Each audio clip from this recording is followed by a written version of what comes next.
Hello, everybody, and welcome to our class. Today, we're going to talk about buying a put option or what is called buying a long put option. Let's see what it is, how it can be beneficial to us, and how much it should be costing us, and what things we should be avoid of if we don't want to lose a lot of money. And let's see what it's all about, buying a put option. So, as you've maybe heard before, when you're buying a naked put option, you're going to have a limited loss, endless profit, and no one will ask you for margin calls. Right. So, this is a general definition of buying a long put. A long put refers to buying a put option, typically in anticipation of a decline in the underlying asset. That means we want to make money when the market goes down. The term long here has nothing to do with the length of time before expiration, but rather refers to the trader's action of having bought the option with the hope of selling it at higher price at a later point in time. All right. Still, we want to make money when the market goes down. A trader could buy a put for speculative reasons, betting that the underlying asset will fall, which increases the value of the long put option. Oh, yeah. A long put could also be used to hedge long positions in the underlying asset. If the underlying asset falls, the put option increases in value, helping to offset the loss of the underlying. In other words, let's have an example. But before that, I want to focus on four important things that you should look at when you're buying a naked put option. First of all, you should buy it at the historically low price of the underlying. Okay, so when the underline goes down, starts to slide, when that's the time for you to buy the put options. But also think in mind that sometimes it's better for you to buy the put option when the stock is skyrocketing or making new heights. That could be also a very good time to start buying a naked put options on it. Second thing, try to buy at low IV. IV is a implied volatility of the underlying or the option. It has significant amount of influence on the price of the option, and you should be considering it when you're looking at the low IV when you're buying a put option. And third of all, you should be looking to buy a put option with a lot of days till expiration. We're going to see the differences between buying a put option, which is going to be cheap, but for just a few days, or maybe paying a little bit more and having more days till this option ends and expires. And also, when you're trying to buy put option, try to get some technical analysis instruments, having you better focus on better decisions that this is a good time to buying a put option. All right, so we're gonna have an example now. Let's say there is a stock price at 100. A put 100 option is sold in the market for, let's say, just $1. Right, the option life length is for 30 days. The multiplier is 1, and there is no buying commission. So let's see how it behaves at the expiration. And we're gonna check it out with this cash flow of a naked put buy. As you can see here, we have a diagram. The light blue line is the stock, and you can see that if we're buying the underlying or the stock, if it's right now at 100 and it goes up to 110, we're going to make $10. On the other hand, if it goes down to 90, we're going to lose $10. All right, and so on and so on, but goes same on both ways. But in this class, we're going to talk about buying a naked put option. That means that we're going to have to pay a cost, which is $1. And let's have two major scenarios. First one, when the market goes down and we're going to make some profit. And unfortunately, if the market goes up, how much we're going to lose. Right, so let's start with the best scenario for us. Let's say we bought this put option and the seller gave us the right to sell the underlying at a higher price 30 days from now. And he's committed to buy it from us in the strike of 100. That means he's going to pay us 100 whatever the price of the asset is going to be at the end of the period. Right, so let's give an example. Let's say the stock price fell down to 80, lost 20% of its value in 30 days. So we paid $1, of course. The expiration value of the option is going to be 20, just because we're going to take 100 minus 80 of the underlying price right now. We're going to get 20. But remember, we still have to pay $1. We pay $1 for this option. That means our net cash flow is going to be 19. That means that in expiration, 30 days from now, if the underlying or the stock is going to go down to 80, we're going to make $19 versus if we had bought the underlying, we would have lost 20. So that's a major significant difference between those two. Let's say another example. Let's say it fell down just 10% down to 90. The cost of the option was, of course, $1. And our expiration value is 10. That means 100 minus 90 gives us 10. We expired here at 90, but we still had to pay for the options. That means that we made a net profit of $9. All right, now let's see what happens in 100. Let's say the market was boring, nothing happened, stock remained in 100, we lost $1. That means we went blank, we went pretty much zero, but we lost this $1 that it cost us. And if underlying went up and made some profit between 110 and 120, we still lost the money because we're not going to exercise the option for 100 if the stock market is at 110. It makes no sense for us selling something at 100 when we can get in the market. The current price is in the market for 110 or 120. We could get more money if we're going to short the underlying. All right, so this is how we calculate, and we saw the cash flow. That basically means that our loss is limited just to the stock option buy, and if it falls down, our profit could be really big, depending on how far the underlying went down. All right, so now let's see also in a real life example. This is a stock called Lemonade, LMND. Stock has 4 days to expiration, and right now it has been traded at 97.5. All right, so there are 4 days to expiration, and you can see that put 100 cost around $4.50. That means that the market now is at 97.5. So the option has, excuse me, it has an intrinsic value of 2.5 intrinsic value. Don't mind this 3.5 and $2 time value. All right, from here to here, it's 2.5. that's put 100 true value and expiration.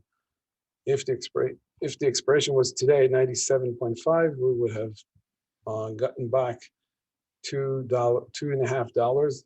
Again, forget about this fee, it's my mistake. And we still had to pay $2 extra for time value and the risk that the seller is taking on him. On the other hand, you can see that put 97.5 costs around $3. It has zero intrinsic value. If expiration was today, then it would pay us nothing, zero, just like in 100 in our previous example. So that means that the entire $3 are time value, right? So if we're gonna summarize it a little bit, so you see if the underlying again goes downside, the profit is unlimited. The loss is limited only to the buying price. And remember, this is a zero-sum game. That means that one side profit is the other side loss. Naked buying is always considered as a low-risk investment and the most profitable if succeeded. Really, trust me, you're just paying such a little sum of money, even sometimes not even 1% of the stock value, and you can get a great opportunity to make a lot of money if it goes down. In real life, 1% movement in the underlying is equal to 30 or 30% move in the option value. That means that if the underlying just goes 1%, then the option still has some time to live until expiration, then the value of the option is going to rise in 30 or 20% at least. And further, so in the last example I gave, so let's say after we bought the $1 put option, it cost us $1, and let's say the underlying asset went down to 99, then the put option would be costing now $1.3. Okay, now let's have a look at real life examples. I want to show you two interesting stocks. Right now, Lemonade, again, Lemonade is being traded around $74, as you can see. This is the call side, this is the put side, and you can see that the implied volatility of the underlying and the option is pretty high. It's around above 70%, something like that. And you can see that we have here 30 days till expiration. And if you want to buy this put, we're gonna have to pay something like $7, right? So this is only $7, but most of it is time value and risk that the seller is asking for. Why? Because the implied volatility is very high here. If you take another example, if you try to compare it to a stock which has a very low implied volatility, as Toronto Bank, so you can see that it also has 30 days of expiration. Price is pretty much the same, $73, $74. And you can see that the implied volatility on the stock is around 15, 16, 17%, way lower than the put option in this Lemonade that had a greater implied volatility. And you can see that the put option is going to be sold at around $260 and not $70. So you can see this is a major difference. And let's see how big difference it is. Let's simulate a buying of a put option in Toronto Bank.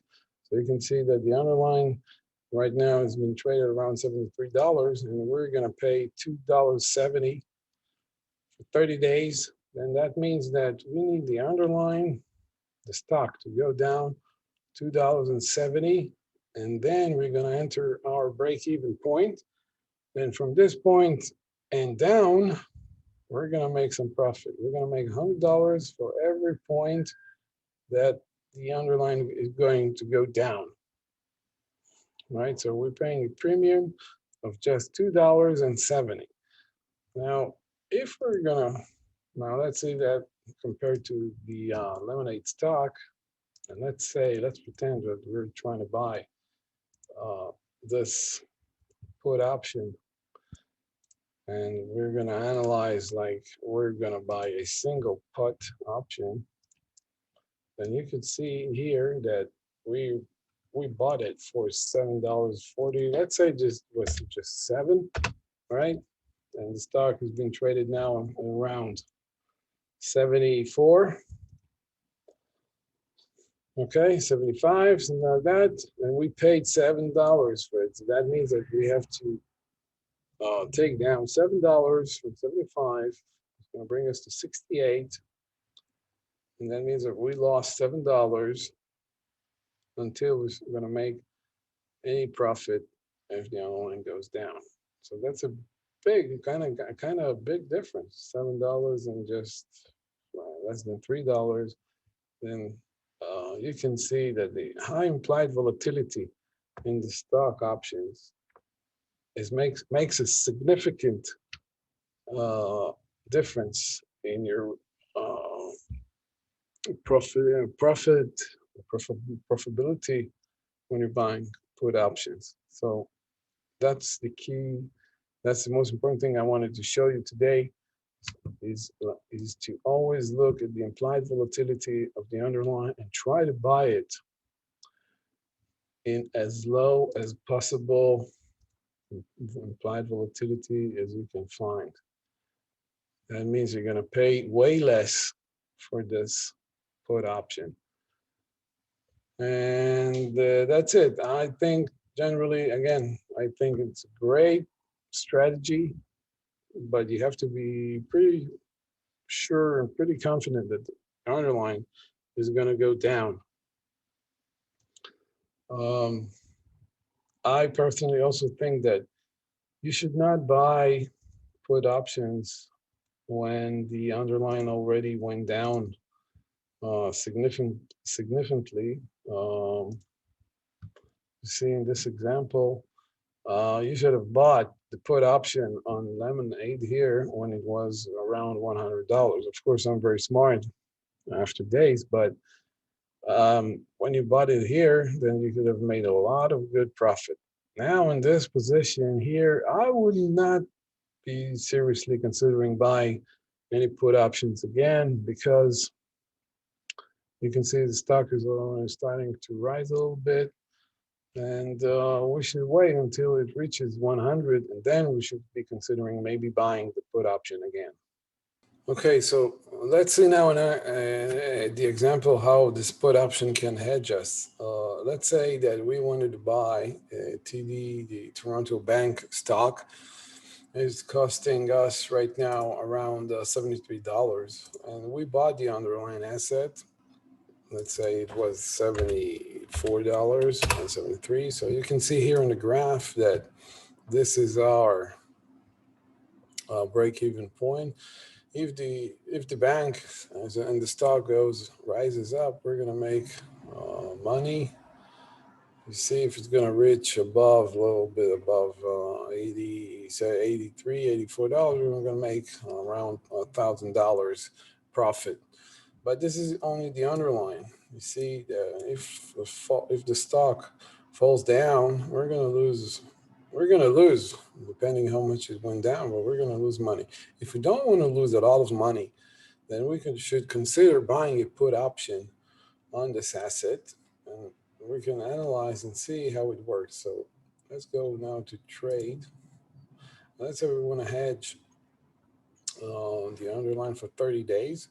We're gonna buy one put option and see what happens. You see here, we bought one put option at $2.70. Remember, keep in mind that whenever you buy one option is equal to 100 options, and that equals to 100 shares when you buy a stock. So as you can see, we bought this for $2.70 and we got fully hedged. We paid $270. And that means that if the underlying asset goes down, the maximum we're going to lose is around $150 and not way more. You see, if let's compare it to the 0.70. You see that if we were going to buy just the underlying without the put option, then at 70 we would have lost around $400. But if we're adding a put option on it, then that means that we have hedged and cut our losses to around $150 only. That means that you can see that the put option is getting into the money from this point, from 73.3 from this point, and from this point on, it starts to make you some money and revenue, and that will ease or calculate a little bit less your losses from the underlying, which is already significantly losing. You see that it goes one by one. So if we bought it at 74, that means that at 70 we're only losing $400. But thanks to the put option that we bought, it helped us to raise a little bit the losses, and you can stay pretty much safe and losing only $150 from the entire spectrum. By the way, if it crashes all the way down, you're still going to lose around $170 tops. Okay, so this is this was a short example of how put options can hedge you from losing a lot of money when you're buying just a naked,